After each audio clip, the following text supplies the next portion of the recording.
சிவகங்கை மாவட்டம் சியோன் நகரில் இருவரை மர்ம நபர்கள் அரிவாளால் வெட்டிய சம்பவம் பரபரப்பை ஏற்படுத்தி இருந்த நிலையில் நள்ளிரவில் ஒருவரை அரிவாளுடன் துரத்தி செல்லும் சிசிடிவி காட்சிகள் தற்போது வெளியாகி இருக்கிறது. அந்த காட்சிகளில் அரிவாளோடு வரக்கூடிய நபர் பைக்கில் வந்த மற்றொரு நபரோட புறப்பட்டு சென்ற காட்சிகளும் இடம்பெற்று இருக்கிறது.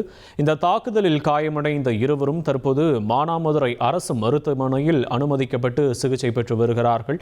நள்ளிரவில் நடந்த தாக்குதலில் 4 பேர் தப்பியோடி இருக்கிறார்கள். இது தொடர்பாக போலீசாரும் விசாரணையை மேற்கொண்டு வருகிறார்கள். தற்போது தொடர்பான காட்சிகள் வெளியாகி இருக்கிறது. முக்கிய செய்தி: 1,27,00,000 மனங்களை வென்ற தந்தி டிவி யூடியூப் சேனல். தவிர்க்க முடியாத தம்ப்நெயில்ஸ், கலக்கலான கான்டென்ட்ஸ். நீங்களும் இந்த குடும்பத்தில் இணைய இப்பவே சப்ஸ்கிரைப் பண்ணுங்க.